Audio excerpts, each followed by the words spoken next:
It's hard to beat the fast action of an early ice crappie bite. And next up, we're gonna hunt down one of those bites and fill the pail. John Thelen's Destination Fish is brought to you by Lindy Fishing Tackle, Striker, and L&M Fleet Supply.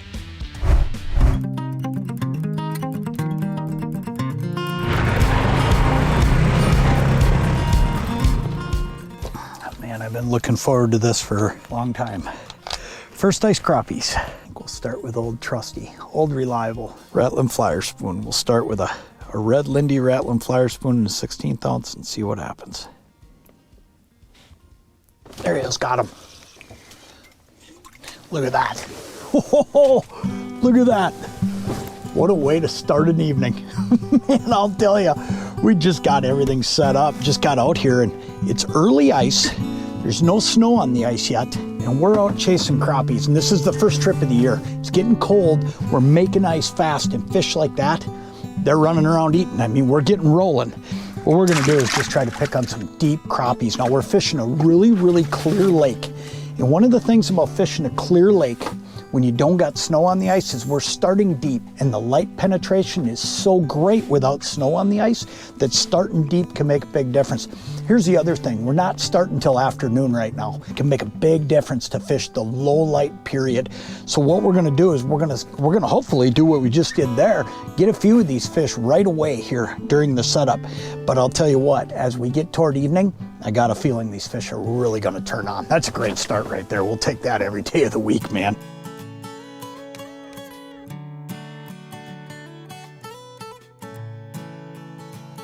You know, people think of crappies and they think of crappies suspending. And that's not always the case. Crappies will suspend partway through the winter, but they don't necessarily just go out and suspend right away at the beginning of the winter. A lot of times what they'll do is they'll stay tighter to the bottom, further down, and it's just plain and simply a case of there's so much light penetration down there. There's one right there. As soon as I got down there even a little deeper, there's fish just stacked up all along the bottom right now. But here's the thing, once we get snow cover and once the year wears on a little bit, what's gonna happen? Nice crappie. Look at this one, giant fish. Look at that. Wow, that is a big fish. I don't care where you go, that's a big fish. But let me explain this to you a little bit better. Here's the thing, later in the winter, as soon as we get more of that snowpack on the ice, these fish will actually lift and suspend.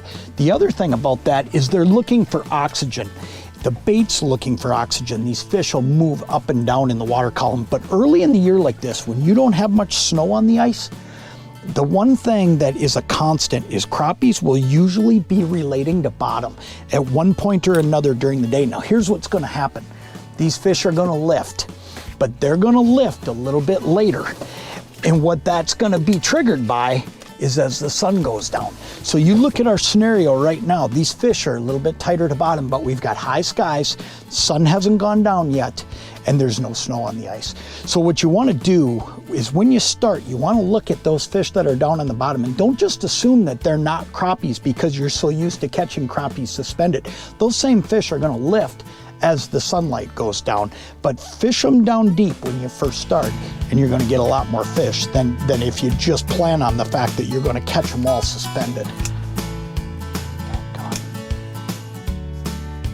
There he is, got him. Ooh, that feels like a good one. Man, sometimes I think the neatest thing about crappies is they give you that chance to figure out what it is they want. You know, sometimes a walleye will come in, he'll come railing in, you'll have to catch him or you won't. And it's just the way it is sometimes. They don't give you time, but crappies are such a curious fish that they'll sit there and they'll look at it for you and give you a chance to figure it out. I mean, look at that, it's a great fish. But one of the things that I think is so key is jigging cadence and figuring out what it is they want. Great fish right there. I mean, this is just one after another, man. This is awesome. Couple things. One, I started with a Rattling Flyer Spoon. I caught a fish on it right away. And that's a much more aggressive spoon. It's banging up and down a lot faster. Then I switched over to this little Rattling Quiver Spoon. This is brand new. Here's why I did it. My jigging cadence just felt like it might be too heavy for the fish. And with this Rattling Quiver Spoon, because it's such a lightweight spoon, it's moving slower down there. My cadence is slower. But right now, this little 16th ounce Rattling Quiver Spoon is just deadly. John Thelen's Destination Fish is brought to you by these fine sponsors.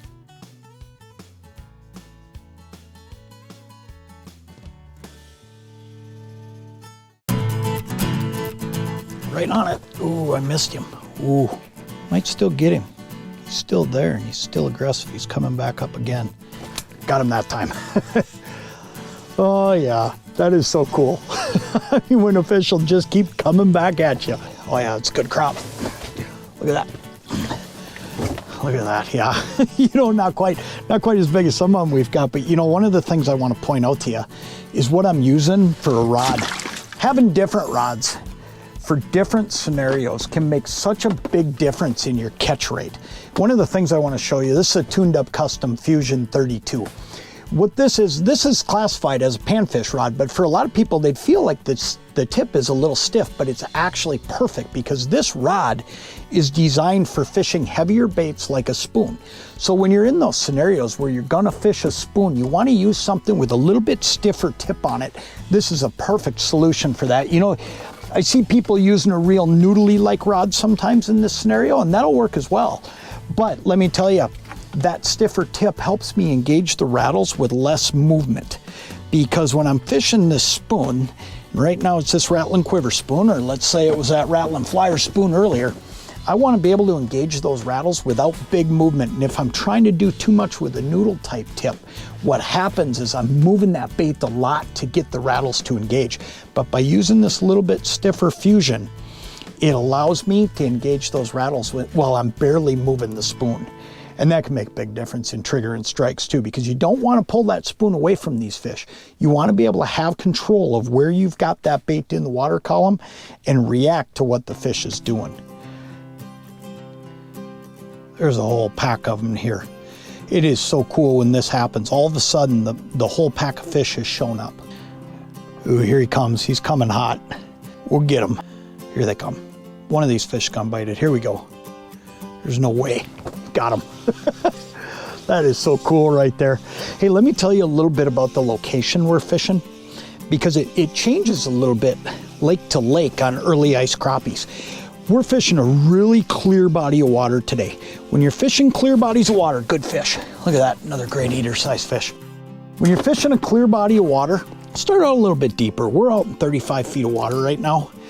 And these fish, that's where they're at. And it's primarily because this water is so clear and there's no snow on the ice.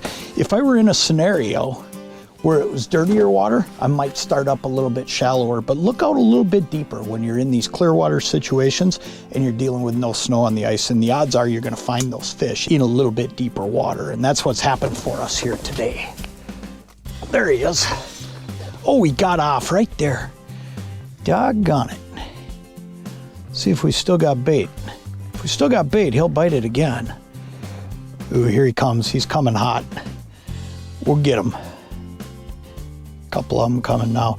You get 3-4 of them moving like I got right now, and there's no way you're not going to get bit. That's the cool thing about crappies, is they just can't resist. Once one of them's moving, once their buddy's coming up, there's just no way they can resist chasing. And that's what went on there. I mean, I missed that fish, but I knew he was going to come back, or one of them. And I don't know if the one I hooked up here is the one that I missed. Look at that, another good one. Look at that. How cool is that? Man, this is fun. This is so hard to beat. Early ice crappies.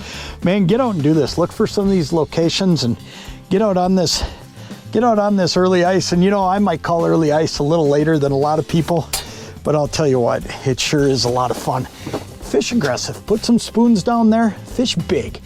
And you know what? Fish like that are gonna end up in the bucket for you. What an awesome evening. Early afternoon evening. I mean, just a fun afternoon and into evening. Boy, was that a fun couple days on the ice. Hey, I'm at the new Striker headquarters today over in Hudson, Wisconsin, and this is quite the facility, let me tell you. And while I'm here today, I want to take just a minute and tell you a little bit about the completely redesigned Striker Predator suit. The Striker Predator ice suit contains 100 grams of Thermodex insulation, making it perfect for the hole hopping angler who's always on the move.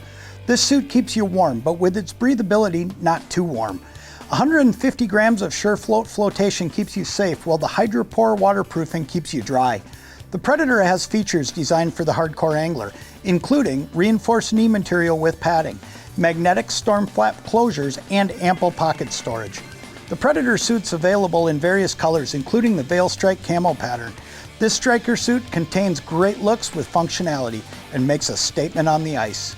As you can see, that all-new redesigned Striker Predator suit's a real deal. You can find the Predator at your favorite retailer or at strikerbrands.com. And hey, make sure to check back next week. We're going to have another great episode of John Thelen's Destination Fish. Closed captioning for John Thelen's Destination Fish is brought to you by L&M Fleet Supply. John Thelen's Destination Fish has been brought to you by these great sponsors.